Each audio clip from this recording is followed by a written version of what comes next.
I was talking to a friend who does not live with diabetes, and I mentioned that I'd love to see a cure for diabetes real soon.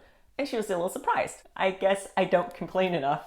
But honestly, I think it's because I have a lot of things in place that just makes my life with diabetes a little easier, and I think that shines through. And in this video, I'd like to share 8 things that I do that just makes my life with diabetes a little easier, and the first 3 things all related to food. The first thing that I do, and I know this can be a little controversial, so remember this is what works for me, and you're 100% free to do something else. For those of you who do not know me, hi, I'm Christelle from Diabetes Strong, and I've been living with type 1 diabetes since 1997, and today I use a Dexcom CGM, and I use an InPen to help manage my blood sugars. The first thing that I do that I think makes my life with diabetes easier is that I don't believe there's anything that I can't eat. Let that sink in.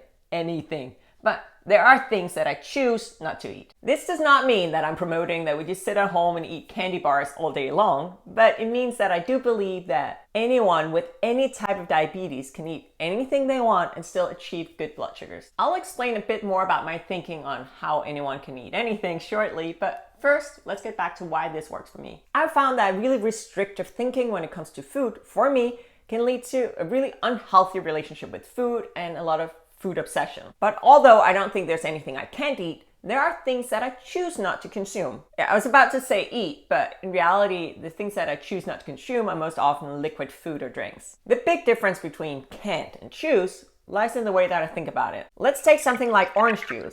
It can be super healthy, it's high in vitamins, but this is something I choose not to consume. Not because I don't like it, but because for me, the blood sugar challenge just outweighs the joy of drinking it. I only drink fruit juice if it's to treat a low blood sugar, as it's high glycemic and it will quickly raise blood sugars. But since I do live with insulin-dependent diabetes, there's actually no reason why I couldn't make it work and just dose insulin for a glass of juice. It's just not worth it for me. Another example is smoothies. I will say I think most store-bought smoothies are more like desserts than necessarily everyday healthy options, although they do get marketed, or let's say disguised, as everyday health options. Let's take something like Jampa juice. I looked up the smoothies and let's check out the nutrition label. 56 grams of carbs and 47 in one small smoothie. I'm sure that's super tasty, but for me that's just not worth it. I'd rather eat a few pieces of fruit. But those are just 2 examples of things that I choose not to eat. But there are also things that I only choose to eat once in a while, or that I only choose to eat in small portions, like pasta.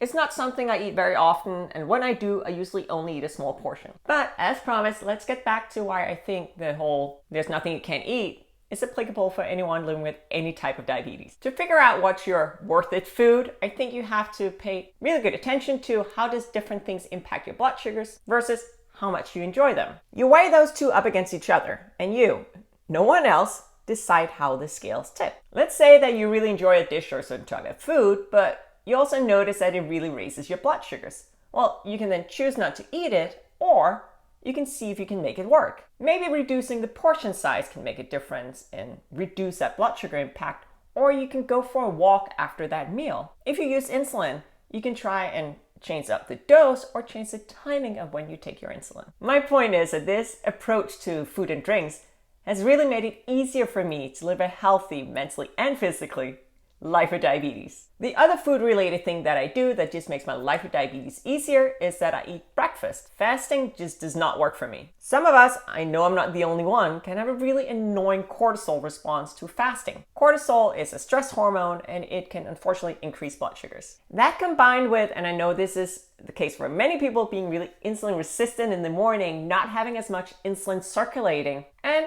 quite often also having a good dose of dawn phenomena, means that fasting can really make my blood sugars shoot up. Dawn phenomena is when blood sugars start to climb, usually around 2 to 8 a.m. in the morning, so when you're sleeping and not eating. It's something that happens to everyone. However, if you have enough of an insulin production, or if you have enough long-acting insulin on board, you won't necessarily see it. This Death Star things going on can really make for a really bad start to the day. And together, they just open the floodgates of glucose being released from your muscles and from your liver. So I eat breakfast, and that closes the floodgates. Usually I eat something high in protein. Currently I'm really into Greek yogurt with a little granola and berries. And the third thing that I do that just makes my life with diabetes a little easier is also food related. Okay, I promise after this point I'll stop talking about food. It's kind of making me a little hungry. Actually, I'm gonna stop for a quick snack/ad break. I'm a huge fan of these House of Macadamia's nuts. And when talking about making my life with diabetes easier, these also play a role. Some of you have heard me complain about how even a small serving of almonds impacts my blood sugars. They still do, so that's why I switched over to macadamia nuts. It's one of those examples where it's just not worth it for me to eat almonds, and I actually prefer macadamians. They're 30% lower in carbohydrates, and they're the highest in monounsaturated fats, and they're really good for your gut health. I like them so much that I'm collaborating with House of Macadamias. See, this is me. You can find all the current offers, my discount code, and all of their products on the website. I'll leave a link in the video description. And the third thing that I do to make my life with diabetes easier is that I stop snacking hours before my bedtime. If I'm really hungry, I do eat something, but I stick with very specific items. Not snacking before my bedtime has really helped me with my overnight blood sugars. My issue was that eating very close to bedtime would lead to some fairly unpredictable high or low blood sugars. Super uncomfortable, and obviously having to get up in the middle of the night to fix my blood sugars interfered with my sleep. There's a few reasons why this can happen, one being that when we sleep, this slows down digestion, which means that glucose can be released over several hours into the bloodstream, which can lead to what seems like random blood sugars a few hours after you got to bed. Or if you use insulin to manage your blood sugars like I do, it can be really challenging to match that insulin with the food, potentially leading to first a low blood sugars and then later on a high blood sugar. When I do snack, it's either because I see my blood sugar is trending downwards and I want to prevent high blood sugar. It can be that I'm hungry.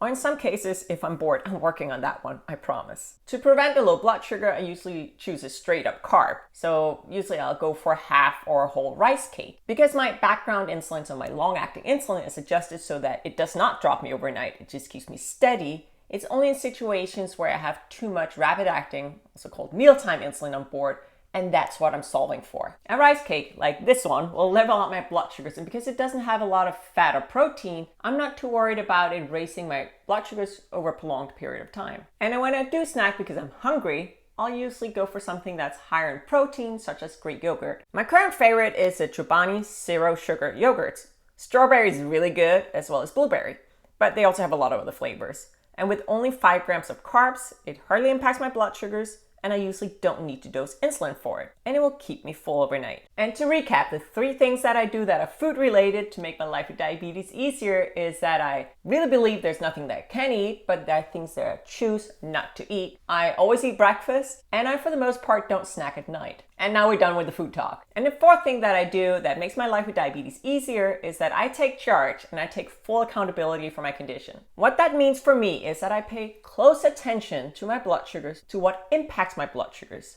and then I make changes whenever I think it's appropriate. I do not wait for my next doctor's appointment. I'm self-managed. So that was 3 steps.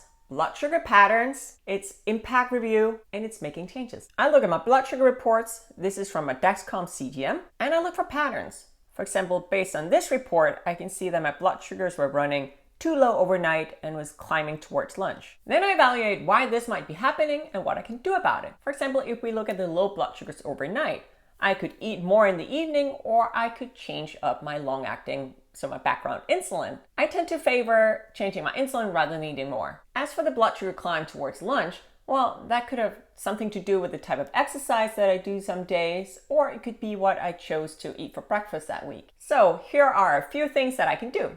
I can change the type of breakfast that I eat. I can add more insulin to the equation in the morning, or maybe try and work with the insulin timing, or I can change up my workouts. There are options, and I think I'm the one who's responsible for making those day-to-day decisions. What really helps me with the first part of that equation, so that's understanding what I'm eating, is, and this is my 5th thing that I do that really makes my life with diabetes easier, I count carbs. Counting carbs means counting the amount of carbohydrates in your meals. I do that for every meal that I'm eating, and I think it's something that can benefit everyone. You might not have to or want to count carbs for every meal, but it could be beneficial maybe just to do that for your main meals once in a while. I make counting carbs pretty straightforward by using the free version of MyFitnessPal. I don't think you need the paid version. I type in all the components of my meals, and when you then flip your phone horizontally, then you can see the carb count per meal. The reason I do this practically for every meal is that I use this information to help me calculate my insulin doses. But counting carbs can be golden information even if you do not use insulin to manage your blood sugars. And yes, other things can raise our blood sugars aside from carbs, but the reason why we focus so much on them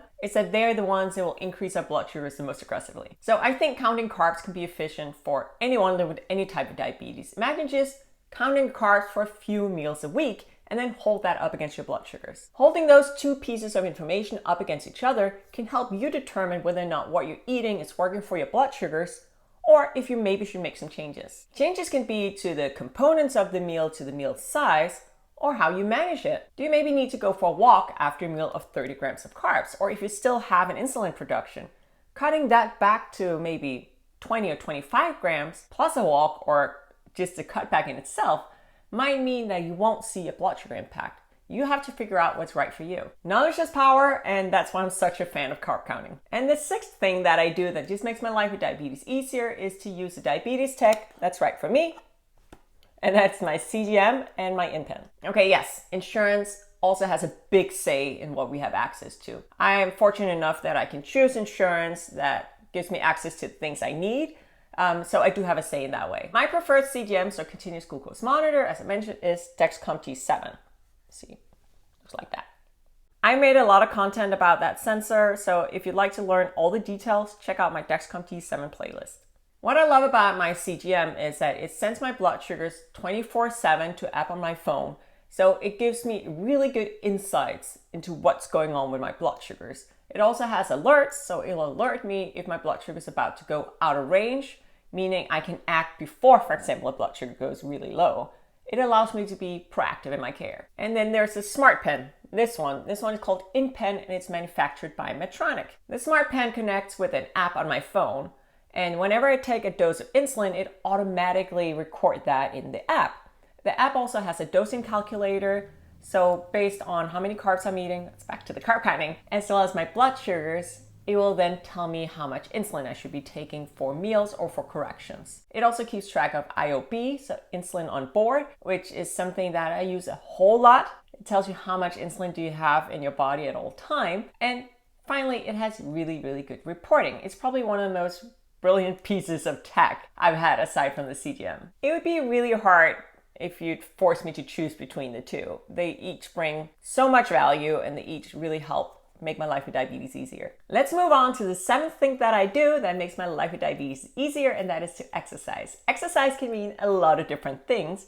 For me, it's a lot of walking, and I also really like to go to the gym. You don't have to go to the gym for exercise to be effective. It's just something I really enjoy. And funny enough, it was my passion for exercise, and specifically going to the gym, that made me launch Diabetes Strong back in 2015. If you manage your blood sugars using insulin, exercise can initially be a little challenging. There's a higher risk of low blood sugars until you get your insulin as well as your carbohydrates dialed in for exercise. Regardless of which type of diabetes you live with, exercise can increase your insulin sensitivity, which means that your body gets more efficient at using the insulin you produce or that you inject. Let's start with something as simple as a walk. Most people can walk, and it does not require a gym membership. Adding a walk after a meal, or even when your blood sugars are a little on the higher side, can really make a difference. Studies have shown that it only requires a few minutes of walking for you to start seeing an impact.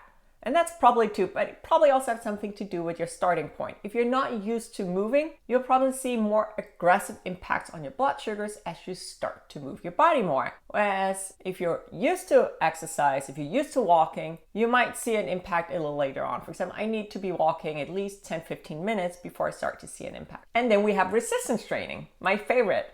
Resistance training is anything that puts your muscles under tension. You can achieve that by doing body weight exercises, think like squats or push-ups, using resistance bands, or lifting weights. And everything counts. The overall recommendation is 150 minutes of moderate exercise a week, so that's about 20 minutes a day, or 75 minutes of more intense exercise. And the good news is it does not have to be 20 minutes at a time. Everything counts. So if you have 5 minutes here and there, then do 5 minutes 4 times a day. Everything counts. and anything is better than nothing. Do something that you enjoy. Go out and get some fresh air, or do a dance in the living room. Find something that makes you happy. While we've covered a lot of ground in this video, thank you for still hanging in there. Let's just dive into the last final thing that I do to make my life with diabetes easier, and that is to take the emotions out of the condition. I don't get sad if my blood sugars don't respond as I expect them to, and I don't attach an emotional value to A1C or high or low blood sugars. I look at diabetes management as more of an endless game where the rules constantly bend. So I don't expect to be able to solve it every time. So instead of beating myself up whenever I don't solve the puzzle of the day, I celebrate when I do. That might sound a bit convoluted, but the essence of it is that a lot of things goes into managing blood sugars. It's not just about what we eat or what meds we might take. Upwards of 42 things can impact blood sugars. There's no way anyone can keep track of all of those. Not to mention that it's really hard to keep track of exactly how stressed or how well rested you are. We basically have a big equation with a lot of unknowns, and we can do our best to guesstimate and fill out the blanks, but expecting perfection is probably highly unrealistic, and feeling sad about it is not really helpful. So I cut myself some emotional slack, do my best, and I improve whenever I can. No individual blood sugar is a grade of how well I'm doing. I try to look at a bigger picture, and I hope you will too. If you're interested in more diabetes tips from me, check out this playlist or this video where I do a deep dive into lowering A1C. And while you're at it, why not subscribe to my channel and turn on notifications? That way you'll never miss a thing. Thank you so much for watching, and I'll see you next time.